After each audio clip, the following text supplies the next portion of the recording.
Next thing is Buster Posey did say they are looking to hire a new GM. They did move Pete Putila to an unannounced role, that they are moving him off the GM spot. I do hope they're keeping him in some kind of scouting, minor league development, some kind of role of that nature. I think it would fit his strengths great. I do think he is an asset to the organization. But, I'm glad he's sticking around, at least for now. I mean, obviously, there's always a possibility that another team offers him a better position. But yeah, I know you guys were kind of compiling a list of different people. I know a few names have already been thrown out there. I'll kind of get your guys' thoughts on that, but like who you think they should go for GM, bring into the organization, even if it's not as a GM, but different people that you might want to bring in. I just kind of want to hear what your guys' thoughts are there. Or are we just talking GM or roles in general? Because if it's just GM, I've got three. I got three off the top of my head and three that I've kind of been vouching for. Either or. Broke. Those three for me would be Billy Owens, Scott Sharp, or Kim Eng. Those are probably the three that I would throw out as possible GM replacements, just because they're proven track records. They're proven, development history. We all know Billy Owens is great, development with the A's. So I'd be fine with any of those three. But based on, the comments that they made during the presser, it sounds as if there might be a few roles that are filled, just to kind of surround Posey with a little inner circle and front office to take on a lot of those roles. But they did say they want to make the hiring of a GM very, very quick. So those are just the three that I think would be best suited at this time. Okay. Yeah, I agree on Billy Owens. That was one of the guys I had. I have two other different names. One of them is Logan White of the Padres. If you guys aren't familiar with him, he's currently one of the top advisors for the San Diego Padres. He's got a very lengthy resume. He's been around for a long time. He's been there since 2014, and then prior to that, he was with the Dodgers. He's actually somebody you don't really hear get a ton of credit for the Dodgers' success early on before, the Farhan and, Andrew Friedman guys came over, from the Rays and the A's.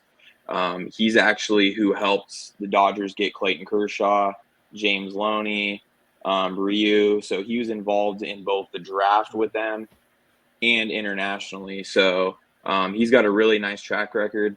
He also is one of the main guys responsible for the Padres going and getting Fernando Tatis from the White Sox and the James Shields trade as well.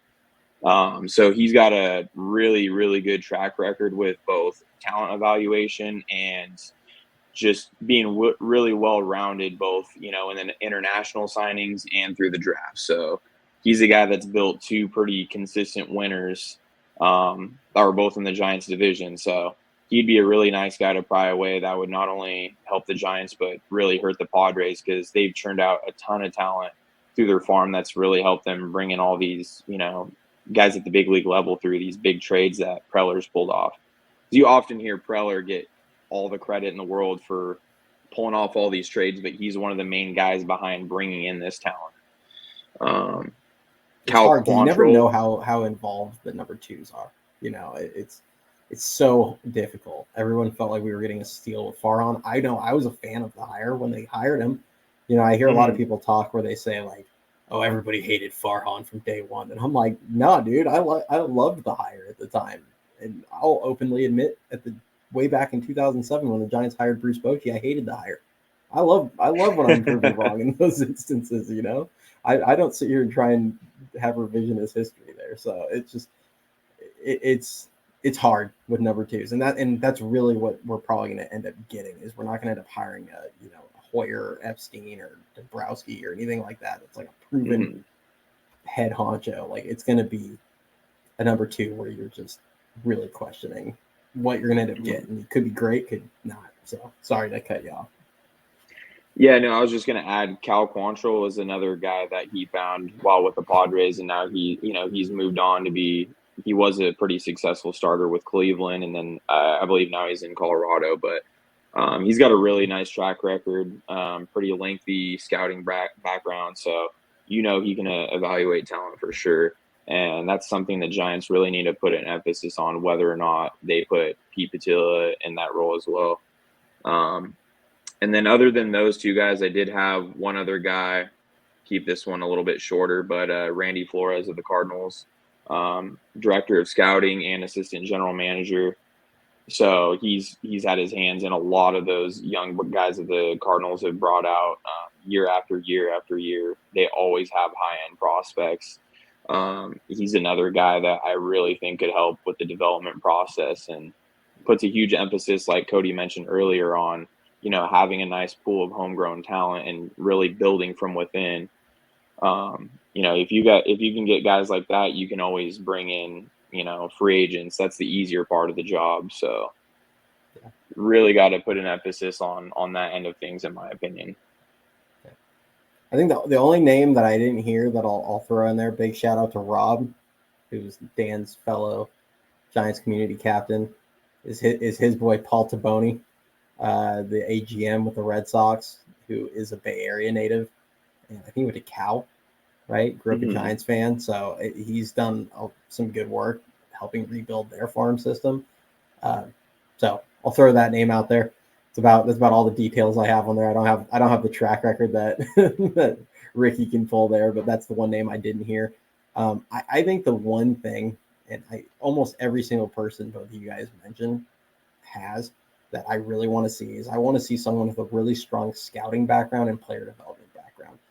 As Ricky said, the free agency side of things and trades, like those are quote unquote easier in the sense that kind of generally speaking what you're trying to acquire. Like you've seen those guys do it at the major league level already.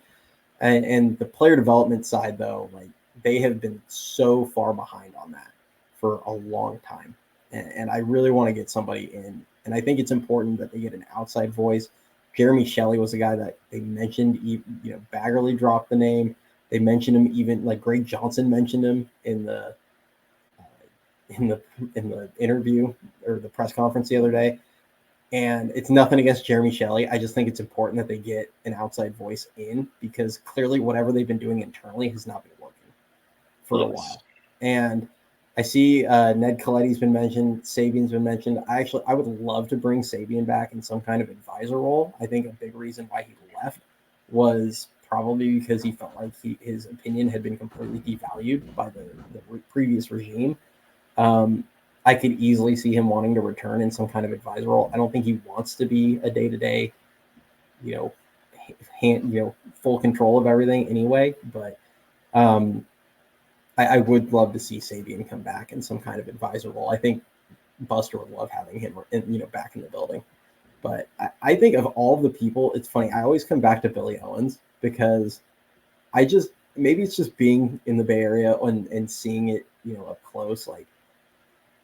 I get the perspective a lot of people have where they don't want to pull someone from the A's. And, I get the whole small market thing, but we never know how someone's going to run a franchise anyway. And Buster's the one with the final say at the end of the day. But we never know, like, are they going to act like a small market GM or, Pobo or whatever? Are they going to act like a small market GM? Like Farhan kind of ran the Giants almost like a small market team. Or are they going to go Andrew Friedman, who comes from Tampa Bay, goes to LA and understands, like, yes, the analytics are great and stuff for filling in the back end of the roster, but I'm going to be bold and aggressive at getting the top end talent. And that's where you never know. But the one thing I do know is in the last 25 years, which is as long as Billy Owens has been in Oakland, they have had an absolute absurd amount of talent come through their system.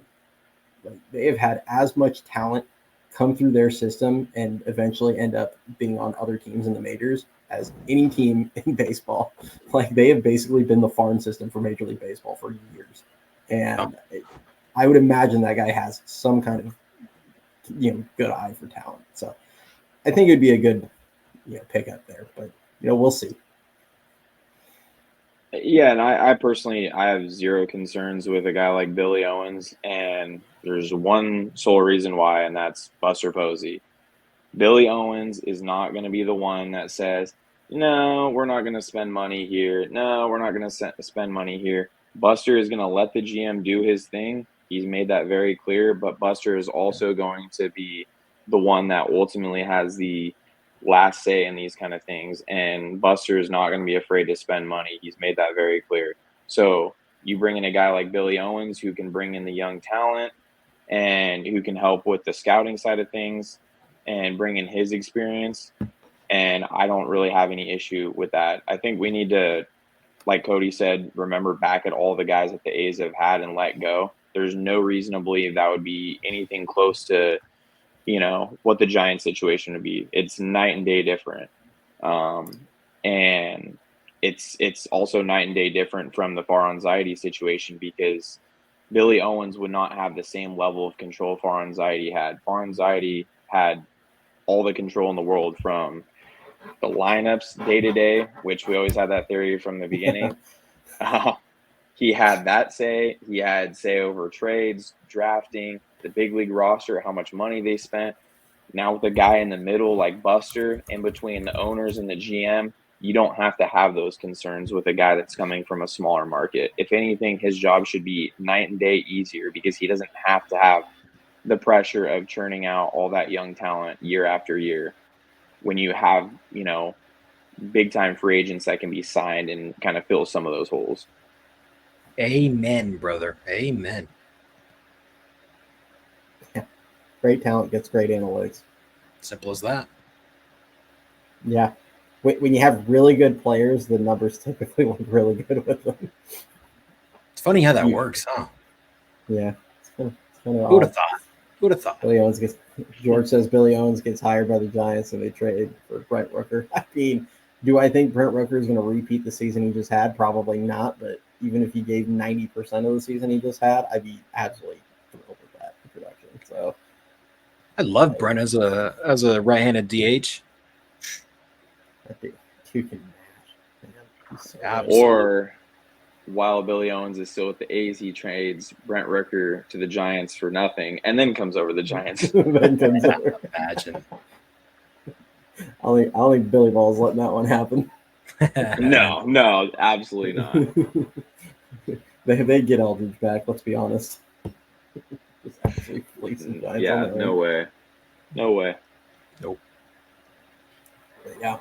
You guys have any other topics? Anything else we want to talk about? Anybody in the chat, if you have anything you want us to cover, throw it now while you can. But I don't know what you guys have. We can expand on Pete Putila a little bit more, and just in terms of what his role could be. I mean, I know you guys already did your live after the Posey announcement, but just in terms of, him being a potential like higher end scouting role, that could end up making a really big difference for the Giants when we're talking about having a guy that you trust as far as the scouting side of things goes, because he has a proven track record there. And just having a guy like that with some conviction that can go, overseas and go into these different countries and really give you a good opinion on some of these international guys that you could be signing, like he did with Lee. That's a huge deal. And that kind of goes back into what I brought up with Logan White from the Padres. Another name he actually was responsible for was Yasiel Puig with the Dodgers. He was the one that had the heavy influence on that signing before he went over to San Diego. So I think keeping a guy like Pete would be huge, especially early on for Pete or for Posey.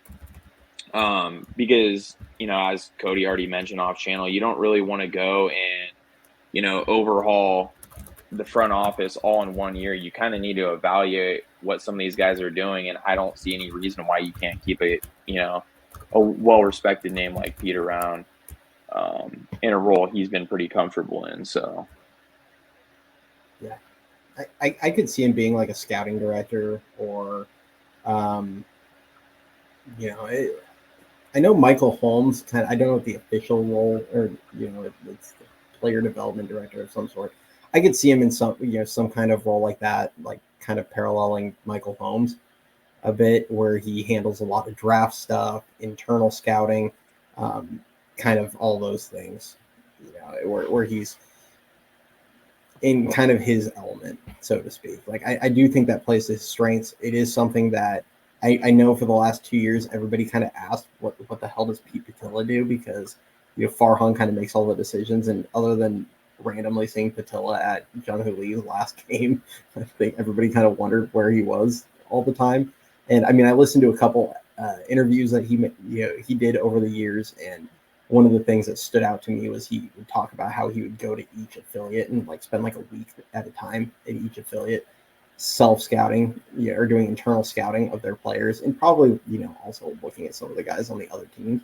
But and then you saw how aggressively they started moving players through the system. So I do think that's his strong suit, and I think he's very valuable in something that allows him to focus on those things. George, Dan just kind of answered it. They're actually going to be right on 40 players after the season, because 4 coming off the 60-day IL, and then they lose. They have 4 pending free agents. So anybody they bring in, they're going to have to remove somebody off the 40-man. Yeah, and just going back to your, just going back to what you touched on, as far as Pete is concerned. Maybe I'm reaching by thinking this, but I did find it interesting how during the presser, they announced that a GM spot is now vacant and Pete's going to be moved to another position. And then they also, it was asked, but Posey did emphasize the importance of scouting during that press conference. So I found it just kind of interesting with both of those comments being in the same speech, so to speak, throughout that half-hour long press. And it just makes sense based on his track record and those 2 topics that were touched on, that it makes sense for him to kind of slide into more of like a scouting position, more like an upper management though. And shouts out to the recovery